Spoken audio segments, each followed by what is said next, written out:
Panginoon, bakit parang kay layo niyo sa akin? Bakit sa panahon ng kaguluhan, kayo ay nagtatago sa amin? Ang dukha ay pinahihirapan ng masasama at mayayabang.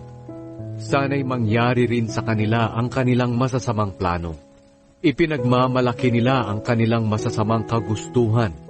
Pinupuri nila ang mga saking, ngunit kinukutya ang Panginoon. Dahil sa kahambugan ng mga taong masama, binabaliwala nila ang Diyos at ayaw nila siyang lapitan. Ang kanilang pamumuhay ay laging matagumpay at hindi man lang sila nag-aalala na sila'y inyong hahatulan. Hinahamak nila ang lahat ng kanilang mga kaaway. Akala nila'y walang mangyayaring masama sa kanila at wala silang magiging problema. Sila'y lapastangan kapag nagsalita, sinungaling at mapagbanta. At sila na rin ang nagsasabi ng masasakit at masasamang salita. Sa liblib na mga lugar sila'y nagtatago at nag-aabang sa mga inosente na kanilang papatayin. Naghihintay silang nakakubli na parang leon upang sakmalin at kalagkarin ang mahihirap. Dahil malakas sila, ibinabagsak nila ang mga kawawa hanggang sa hindi na makabangon.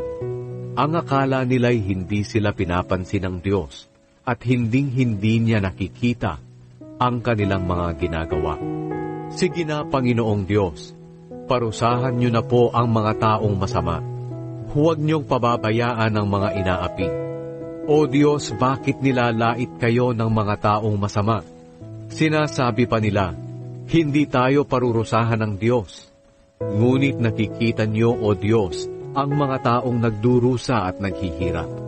Lumalapit sa inyo ang mga kaawa-awa tulad ng mga ulila, at nakahanda kayong tumulong sa kanila. Alisan niyo ng lakas ang mga taong masama, at parusahan niyo sila, hanggang sa sila'y tumigil na sa paggawa ng masama. Panginoon, kayo ay hari magpakailanman, at ang masasamang tao ay maglalaho sa mundo. Panginoon, narinig niyo ang dalangin ng mga mahihirap. Pakinggan niyo po sila at palakasin. Bigyan niyo ng katarungan ang mga ulila at mga api, upang wala ng mga taong mananakot ng kapwa, dahil sila'y tao rin lang.